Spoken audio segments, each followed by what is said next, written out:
Hello students, welcome back to our maths class. कैसे हैं आप सब? आई होप कि आप बहुत अच्छे होंगे और आप अपनी हॉलीडेज एंजॉय कर रहे होंगे विद स्टडी। तो स्टडी को और आगे बढ़ाते हैं और करते हैं अपने मैथ्स का एक न्यू एक्सरसाइज। लास्ट वीडियो में हमारा जो चैप्टर चल रहा है, the chapter is data handling. हाँ, चैप्टर अपनी बुक का चैप्टर 15 है। अपनी बुक का चैप्टर 15 डेटा हैंडलिंग है और हमने डेटा हैंडलिंग में एक्सरसाइज 15.1 कर लिया है। आज हम एक्सरसाइज 15.2 करेंगे और 15.2 किस बेसिस पे है पहले उसको समझते हैं और करने की कोशिश करेंगे। सभी लोग अपनी अपनी मैथ्स की बुक और एक कॉपी लेकर मैथ्स की क्लास में बैठ जाया करिए कि जब तक आप मैथ्स तब समझ पाएंगे जब आप मेरे साथ साथ अपनी कॉपी में भी करते जाएंगे। नहीं, देखते देखते नहीं आएगा। ठीक, आप कॉपी लीजिए और try to draw what I am going to draw in our board. Clear? आइए देखते हैं, समझते हैं। आज का जो हमारा टॉपिक है वो how to draw bar graph. अभी पिछली क्लास में 15.1 एक्सरसाइज में हमने ये देखा था कि बार ग्राफ दिया रहता था और उसके हमें आंसर्स देने होते थे। हाँ, अब हमें एक टेबल दी जाएगी और उस टेबल के थ्रू आपको एक बार ग्राफ ड्रॉ करना पड़ेगा, अपने से ड्रॉ करना पड़ेगा। तो सबसे पहले मैं एक एग्जाम्पल के फॉर्म पर पे एक अपनी एक्सरसाइज का एक क्वेश्चन लिखता हूं और उसको समझने की कोशिश करेंगे आप लोग और आप भी अपनी कॉपी में बनाते जाएंगे, तो जिससे आपको समझ में भी आएगा और आप धीरे धीरे कर पाएंगे। ठीक, तो हमारी बुक का एक क्वेश्चन है। आइए देखिए, एक लिखा है, एक डेटा दिया है। मैं इस डेटा को यहां पर बनाने जा रहा हूं। तो जैसे दिया गया है, देखिए लिखा हुआ है यहां पर क्लास। ये है क्लास, यहां पर है क्लास और यहां पर है इनरोलमेंट। इनरोलमेंट है, ठीक है। तो यहां पर इनरोल हुए हैं बच्चे, एडमिशन लिए हैं। जैसे क्लास 6 में 50 बच्चे ने एडमिशन लिया है और क्लास 7 में 44 बच्चों ने एडमिशन लिया है और क्लास 8 में 38 बच्चों ने एडमिशन लिया है और क्लास 9 में 40 बच्चों ने एडमिशन लिया है और क्लास 10th में कितने बच्चों ने एडमिशन लिया है? 28 बच्चों ने एडमिशन लिया है। इसको देखिए कहा क्या जा रहा है, in the enrolment in the secondary level of the school in year 2012 में एक सेकेंडरी स्कूल था, एक स्कूल था, उसमें क्लास 6 के 50 बच्चों ने और क्लास 7 के 44 बच्चों ने, क्लास 8 के 38, 9th का 40 और 10th के 28 बच्चों ने एडमिशन लिया। ठीक, एडमिशन एनरोल हुए। अब कह रहा है इसको जो है आपको draw bar graph for it, इसका आपको एक बार ग्राफ ड्रॉ करना पड़ेगा।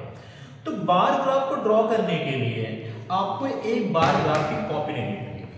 बार ग्राफ की एक कॉपी लेनी पड़ेगी और उसमें आप अच्छे से चीजों को समझ पाएंगे। अभी आप रफली समझ लीजिए, फिर घर में एक अपने ग्राफ की कॉपी में इसको करेंगे। क्लियर? आइए समझते हैं ग्राफ की कॉपी में कैसे करेंगे। सबसे पहले आप अपनी कॉपी पे 2 लाइन ड्रॉ करेंगे, 2 लाइन। सबसे पहला स्टेप ये है कि ड्रॉ करना है 2 लाइन, एक हॉरिजॉन्टल करेंगे और एक वर्टिकल। देखो, तो ये हमने एक अपनी वर्टिकल लाइन ड्रॉ की है और एक ऐसे ये हॉरिजॉन्टल लाइन ड्रॉ की है। 2 लाइन हमने यहां पर ड्रॉ कर दिया, एक ये हॉरिजॉन्टल है और ये वर्टिकल लाइन है। नाम दे दीजिए, ये है x और ये है y।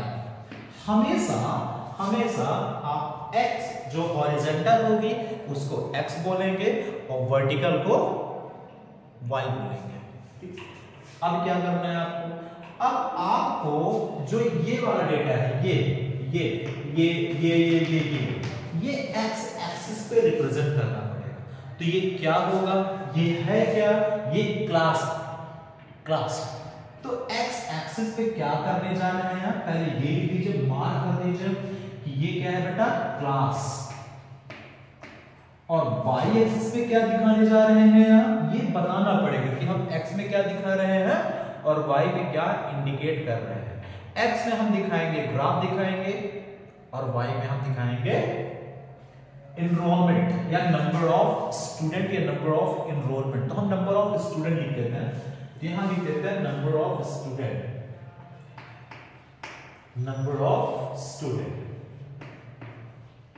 इतना आपने ग्राफ कॉपी में लिख लिया होगा, लिख लीजिए, फिर आगे बढ़ते हैं। अब इसके बाद देखिए क्या है, पहले देखिए ध्यान से। अब आप अपनी ग्राफ की कॉपी देखेंगे तो ग्राफ की कॉपी में देखिए जैसे यहां पर कॉलम होंगे, ये 1, अब इसके बीच में ग्राफ की कॉपी में छोटी छोटी महीन, एकदम छोटी महीन लाइन होंगी, ऐसे 10 होंगी, 1 2 3 4 5 6 7 8 9 10, टोटल इस पे 10 लाइन होंगी। आप ग्राफ कॉपी में देख सकते हैं, काउंट कर लीजिएगा, अगर ना हो तो 10 कॉपी 10 हो गया, और जो बीच में होगा ना 5 वो थोड़ा सा डार्क होगा। तो ये हो गया 1, ये हमने बना दिया इसको 1। अभी आप रफ में ड्रॉ कर लेते हैं 1, यहां पर मान लेते हैं 2, सॉरी ये मानेंगे 10, क्योंकि हमने y एक्सिस पे क्या रिप्रेजेंट करने जा रहा है ये, तो 1 2 3 50 तक जाना पड़ेगा ना। ऐसे हम एक यूनिट को 10 मान लिए, फिर यहां पर मान लिए 20, ये माना 30, यहां पर माना 40 और ये माना 50 और फिर माना 50 और फिर किया हमने 60 कर लिया। अब ये हमने क्या किया, ये हमने मार्क कर लिया, अपने सुइटेबल नंबर ले लेंगे। आप 5 कर ले सकते हो, 10 का भी ले सकते हो, जिस तरीके से नंबर होंगी उस हिसाब से इसको आपको अपने से लिखना पड़ेगा।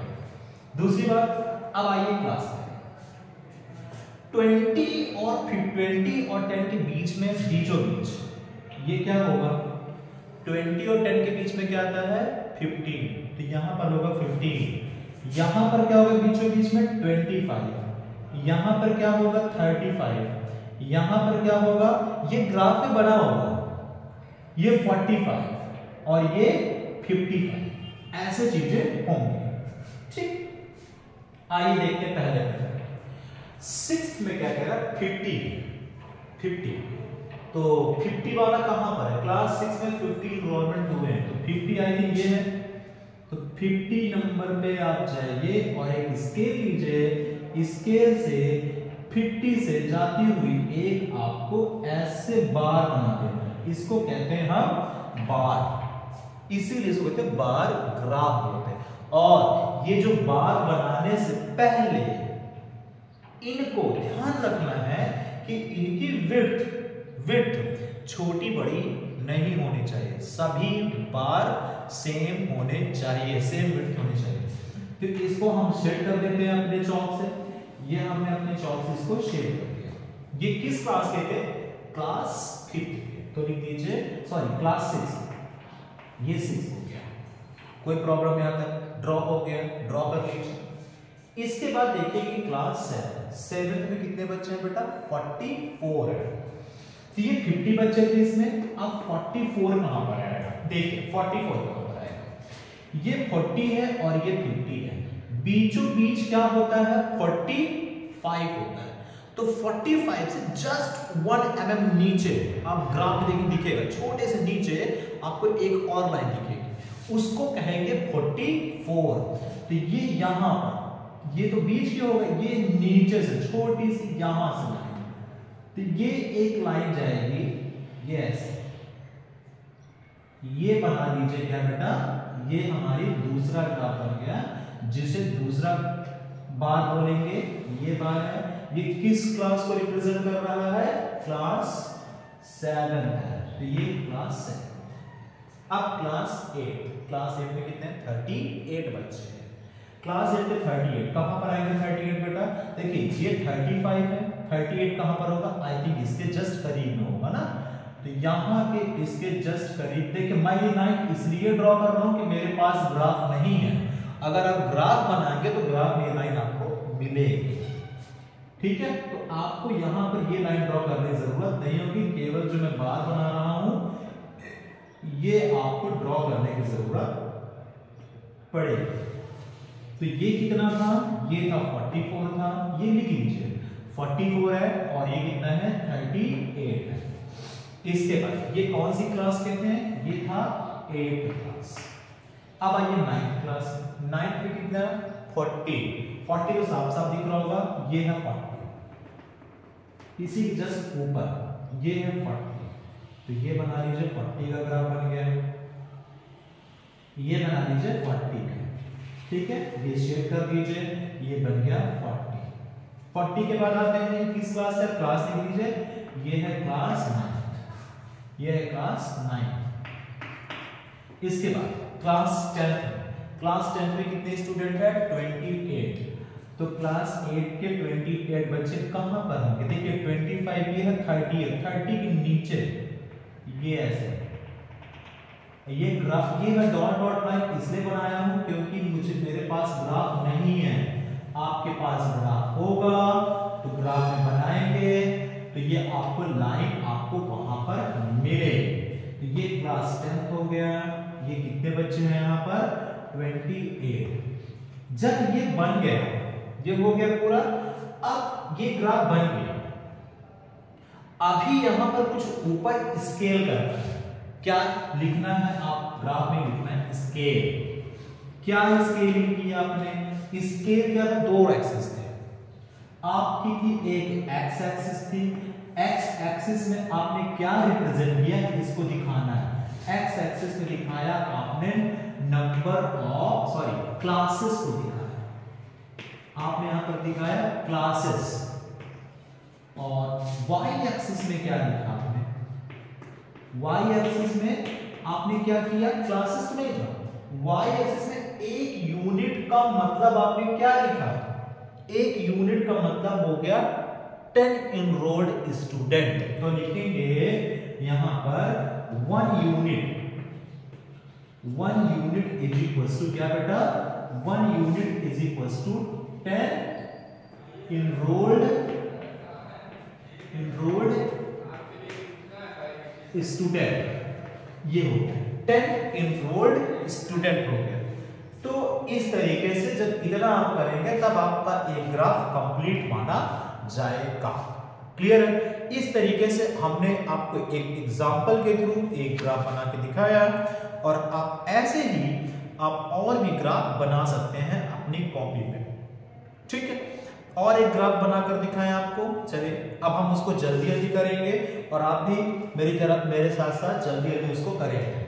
हमारे पास है एक, देख लीजिएगा, हमारे पास एक अपनी बुक का ही एक नया क्वेश्चन नया लेते हैं पॉइंट्स, जो कि क्या है, थर्ड क्वेश्चन है। नेक्स्ट एग्जांपल लेते हैं, नेक्स्ट एग्जांपल में 3rd नंबर क्वेश्चन लेते हैं, क्वेश्चन नंबर 3rd करना चाह रहा है। देखिए 3rd नंबर क्या है, 3rd में समझते हैं।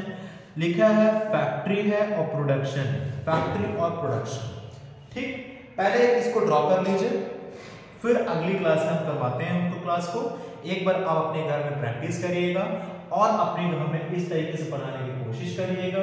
सबसे पहले आपको एक्स एक्सिस पे लाना है, एक्स एक्सिस में जो आप रिप्रेजेंट कर रहे हैं उसको लिखिए, वाई एक्सिस में जितने लिखना है वो लिखना है, स्केल बनाने हैं और उनको इस तरीके से लिखना शुरू कर दीजिए। अगली क्लास में 2-3 क्वेश्चन और कराते हैं, फिर ये चैप्टर को हम फिनिश करते हैं, ठीक। तब तक के लिए मिलते हैं आपको अपने अगले एपिसोड पे। Thank you very much students.